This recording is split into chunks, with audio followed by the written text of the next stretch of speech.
Колеги, ми продовжуємо робочий день. We continue our working day, and I invite Special Monitoring Mission Representative Mr. Hug. Please, the floor is yours.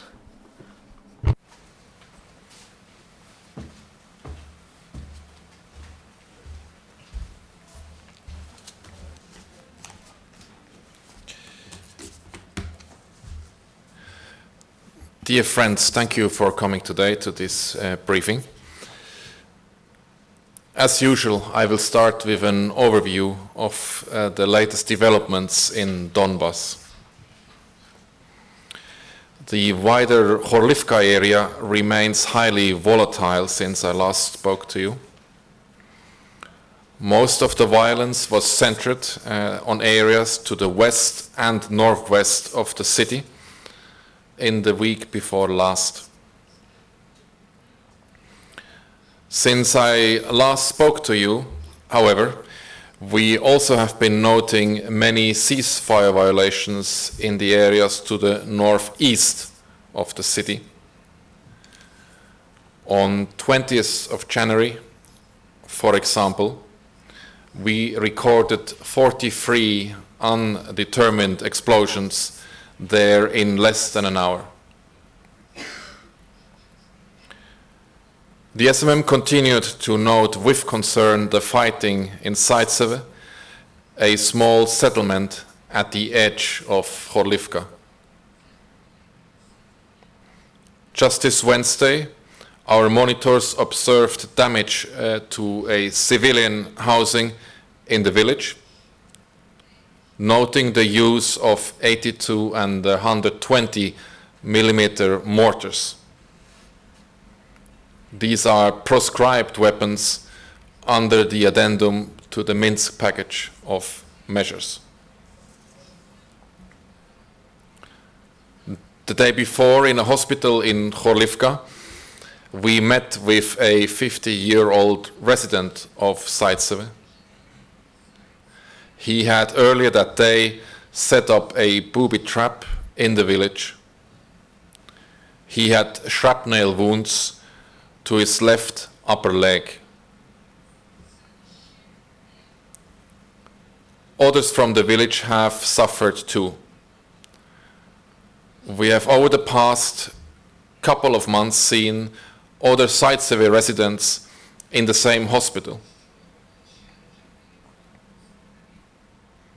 And tragically, we have seen two of them in the local morgue. We have also seen a slight increase in violence at the Donetsk airport and its neighborhoods. Some days have been relatively calm there, but on others we have been recording low double-digit numbers of ceasefire violations.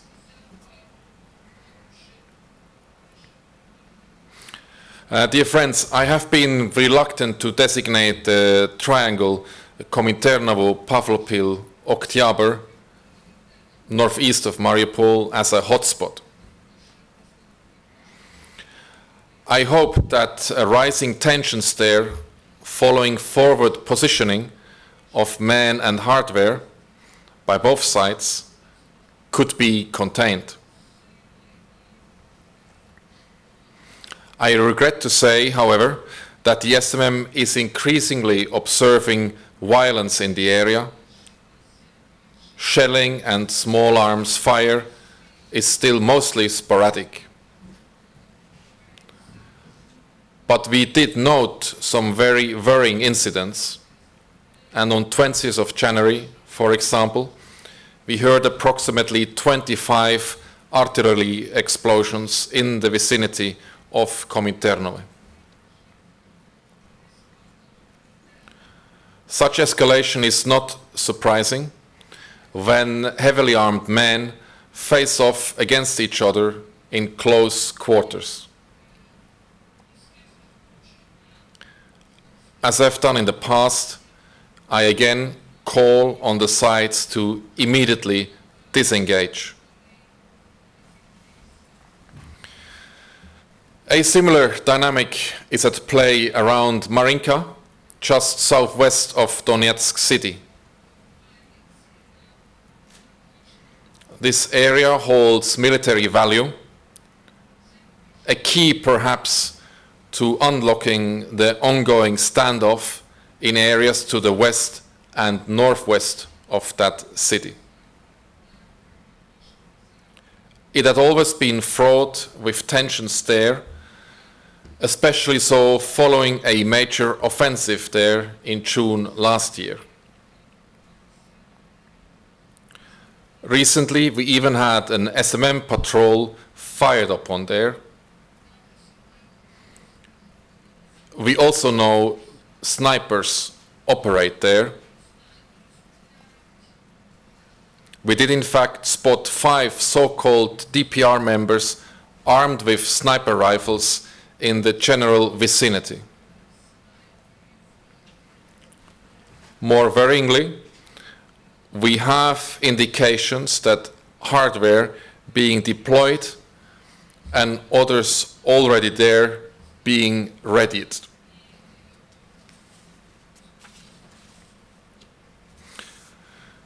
I explained to you last time the incident that occurred in Marinka, and the shots there fired at our patrol tell us one important thing.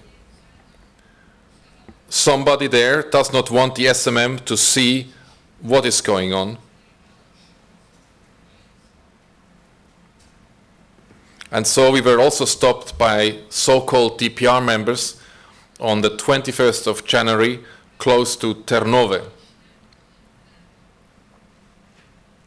Interestingly, and now listen careful, aerial surveillance imagery we have access to showed a huge amount of hardware in the same area the following day.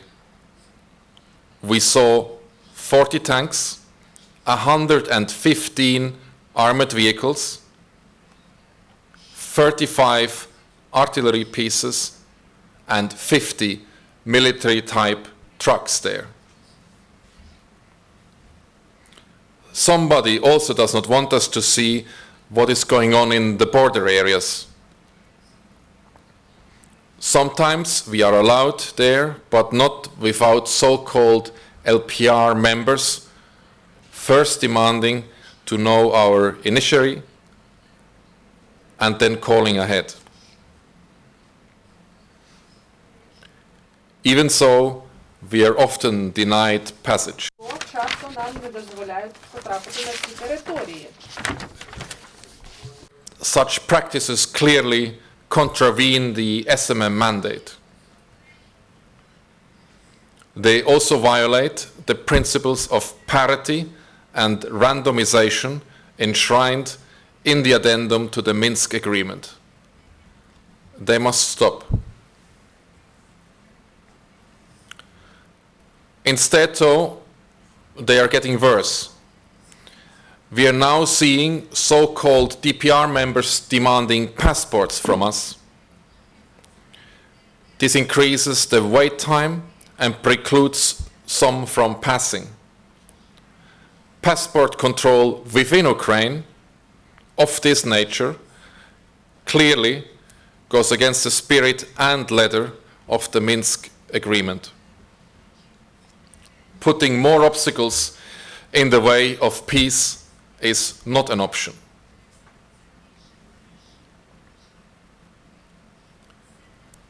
SMM freedom of movement is not an academic issue. It's very simple. We know that the SMM presence acts as a deterrent of violence. People up and down the contact line ask us to monitor more of their towns and villages.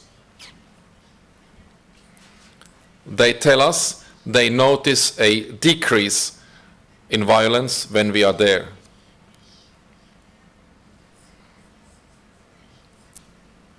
Because of this, we have raised this issue with the Joint Center for Control and Coordination.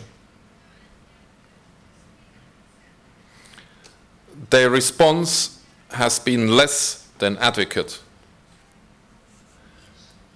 Given that the Joint Center is the only platform that can play a role in ensuring and coordinating the implementation of the Minsk Agreement and its addendum,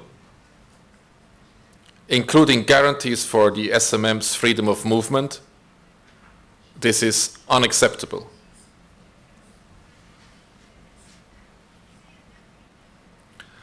Obviously, there are problems within the Joint Center.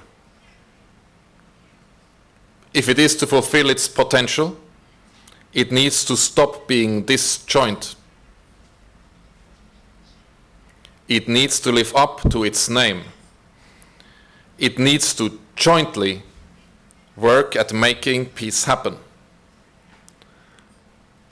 And specifically and immediately, it needs to ensure SMM freedom of movement. If it fails to do so, even at this late stage, it will lose credibility with the people of Donbass. People in positions of responsibility, including those in the Joint Center, need to do more to bring violence to an end.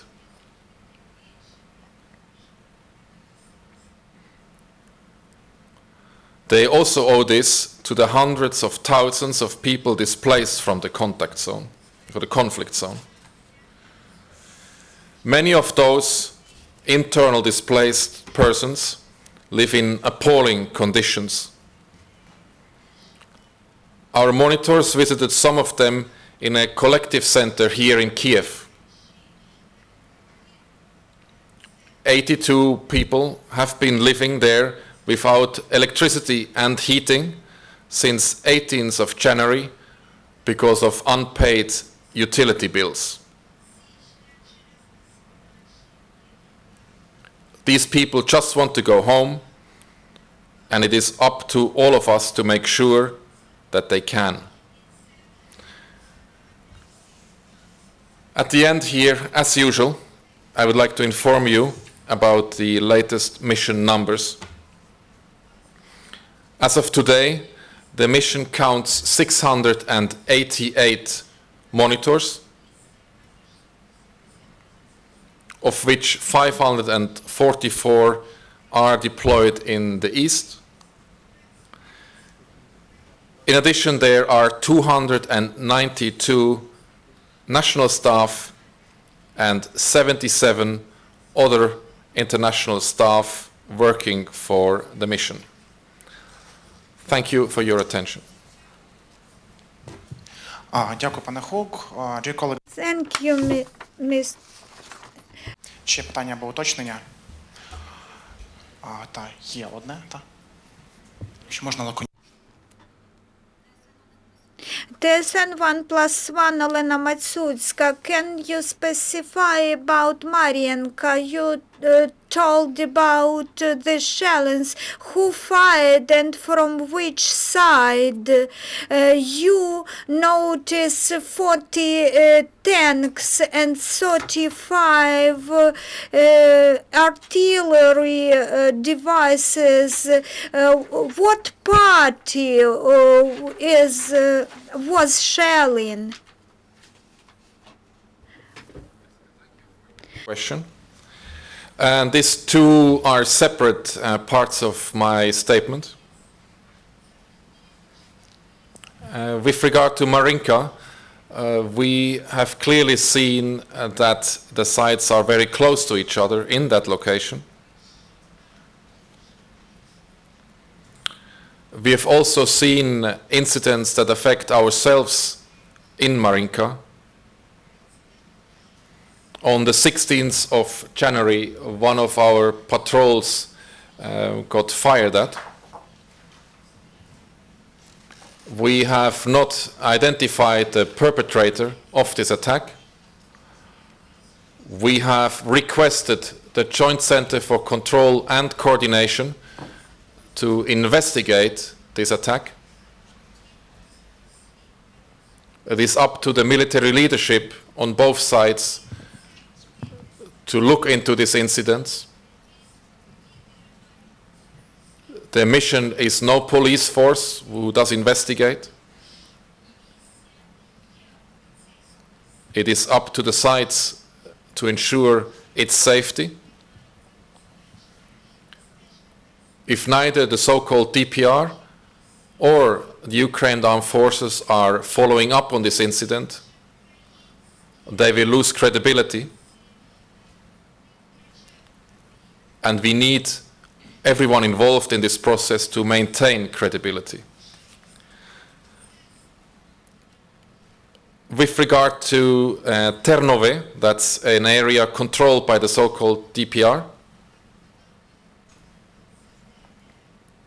we wanted to access a certain area in Ternove.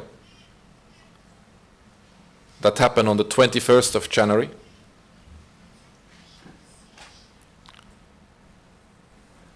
However, we were prevented from accessing the area.